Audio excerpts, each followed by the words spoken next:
Yes, I have Parkinson's. And no, I'm not done yet. And if you've ever felt like this thing is shrinking your world, like your life is being written smaller and smaller and smaller print, I want you to hear this. Parkinson's doesn't get to write your ending, you do. So let's talk about how we keep moving forward, even when everything in our body is telling us to stop.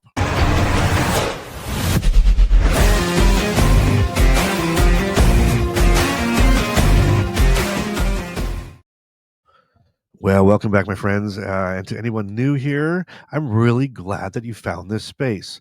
I'm Bryce, and we're about real talk, real hope, and real community for people living with Parkinson's and those that love them. And hey, if you've been looking for something maybe a bit deeper than just watching these videos, listening to podcasts, then check out my inner circle. It's my private group. We do monthly live Zoom calls that honestly feel like my own support group. No pressure, no judgment, just a bunch of us doing life together. The next one's coming up soon, and I'd love to see you there. You can find the link in the description below, or you can, if you're on YouTube, you can click the join button. I'd love you to come join me. It's pretty awesome. And so we get to do life a little bit deeper, a little bit more intimate, and again, it's just us live, one on one. Let's hang out. All right, come join me. And also, let me just point one thing out, and thank you for those that have given some super thank yous or super likes or things like that, and that have joined the inner circle and maybe even the on and off crew. And again, you can get more information about that in the description. I just want to be real clear about something. All of the money that is raised, or if to sign up for pay for anything or the swag or whatever happens, all goes to Parkinson awareness and to get the word out and to raise some awareness for this thing. So um, not only do you get to hang out with me, you get to support a good cause. So anyway, let's get into this talk because now, you know, it's like, why am I still standing? You know what I mean? Why am I still standing? I said, look, when I was 40 and I got diagnosed, and that was in 2010, I didn't tell anyone except my wife, my close friends for 5 years. Not because I was in denial. Okay, maybe a little bit in denial, but mostly because I didn't want people to look at me differently. I didn't want those pity eyes. You know what those are, don't you? I didn't want people to start treating me like I was fragile. And truthfully, I didn't want to admit that I was scared. That took me a long time to realize that. I was freaked out. I was really, really scared. And I was raised to be a tough guy, right? Hold it in. And so I was frightened. And see, the thing about Parkinson's is sometimes you look fine, right? And people don't understand what they can't see. I get stiffness, and that's my main symptom. I don't shake much. Well, I freeze here and now. And again, it's getting more and more as time goes on. But when people find out that I have Parkinson's, they say things like, but you look so good. And I'm like, I know. Just kidding. Or my personal favorite, are you sure it's Parkinson's? Like I accidentally stiffened my whole body for 14 years now just for fun. It's meant to be a compliment. I get it. But it used to drive me crazy because I was struggling quietly, constantly. And it felt like nobody could see it. Matter of fact, it got so interestingly bad that I was actually moderating, Parkinson events, right? So I would have movement disorder specialists and speech therapists and physiotherapists all around, and I was having like a fire what do you call it, fire chat, fireside chats, and moderating a panel of these for Parkinson's awareness, for people with Parkinson's really, and their caregivers, and healthcare workers and whatnot. And I'd get up, I host, so I'd kind of share my story a little bit, and then I would get up and do these panels. And on the panels, I'd be talking to a movement disorder specialist, and I would say something like, "All right, let's talk about." The tricks that you guys do, like why do you come out and meet us in the waiting room? That was, I always make a joke to my movement disorder specialist. I said that first appointment I came, I mean, I got like the concierge service. It was like I'd never had a doctor kind of walk right out into the waiting room, "Oh, hi, your name is Bryce. Come on, let's have a walk down to my office." I'm like, what kind of place is this? It's kind of crazy, right? But now I know now what I didn't know then was that he was studying me the entire way. He was watching to see, oh, guess what? His right arm doesn't swing when he walks. Didn't even realize that. Oh, look at his little shuffle in his feet, and look where his balance is. So, you know, things like that are things that I could see, that my movement disorder specialist could see. And I'd be sitting in these events, and I'd have this movement disorder specialist. I'd make a joke like that, but about that. And so we're going through this whole thing. And after about an hour, I'd come off the stage, And I had people walk up to me in the in the hallway and go like, "Wow, that's really good. How do you have such a good grasp on people with Parkinson's? Like, do you have somebody in your family that has it?" And I'm like, "Pardon? Pardon me? What? What? My grandma had it. Yeah. Uh-huh. Yeah, but how do you know so much like about like the medication and what you're doing?" Like, I'm like, "That was me. Like that was my story." And they're like, "Oh, I would never have known. Oh my God, I'm so sorry. Didn't mean to offend you." And I'm like, "What's going on here? Like, what's going on?" Anyway, so that always used to kind of drive me a little bit bonkers, right? And because again, I was struggling quietly and constantly and inside, and the more people do that, the more you feel like you're not seen. And that's tough. That's a tough place to be at, right? Is you're just feeling not seen. So there were moments early on, like quiet ones when no one was around, where I grieved my life that I thought I was building. I had a career I loved. I traveled a lot for work, but over time, those symptoms, the exhaustion, it made travel impossible, or at least the way I was traveling and the travel I had to do for that job. So I had to step away from the job in 2020, and I completely felt like a failure to me. I'd never left, like a job like that. Like I always, if I had moved on from a particular role or company or job I was in, it was because I was doing something better or bigger, right? This was just like having to stop, and it really felt like failure. And it was like I was letting people down.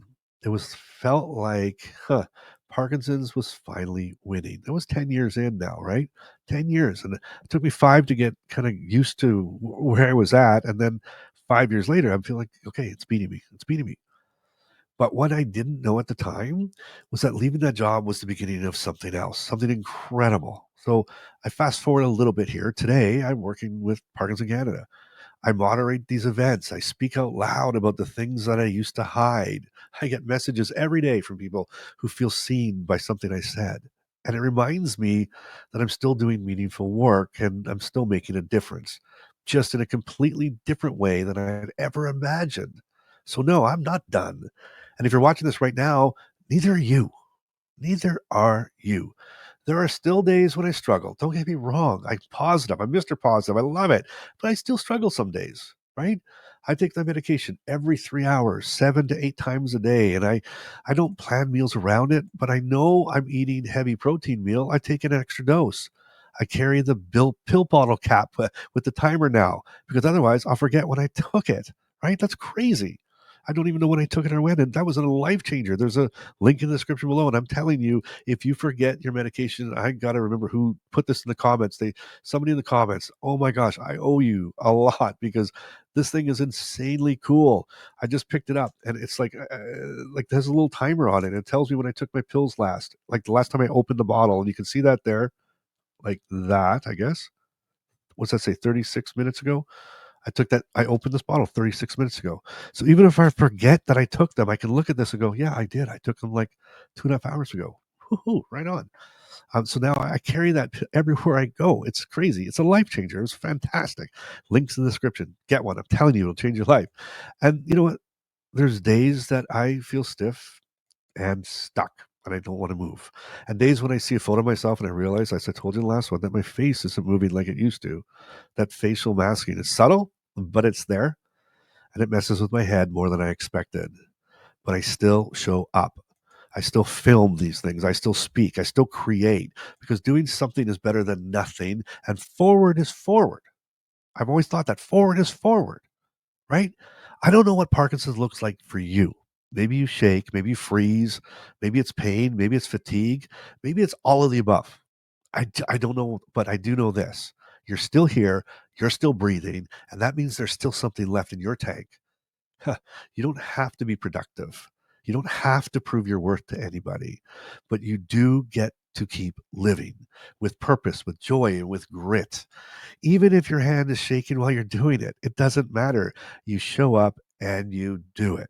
So, no matter where you are in your journey, whether you're just diagnosed or whether you've been like me, 15 years or 5 years or 10 years, or maybe you're 90 years old, maybe you're 85, maybe you're 30, right? We're all different. We're all there. But the one thing that we can all do together is we can stand up and do this thing and know this, that this community around here is doing it. Look in the comments. I promise. Look in the comments. Look in the comments. They're doing it. They really are. And I want you to join that. Join in. And maybe you're a silent watcher. Maybe you're watching or listening to all these podcasts and you're not putting something in the comments. You're not getting involved. You're not joining the inner circle and stuff like that. Maybe today's the day. Maybe today's the day to say, you know what? I'm going to draw a line in the sand. I don't feel like it, right? I don't feel like it. I don't want to do it. I feel down. I feel depressed.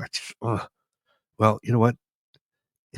What do they always say? If you keep doing the same things, what is it? What is that thing go?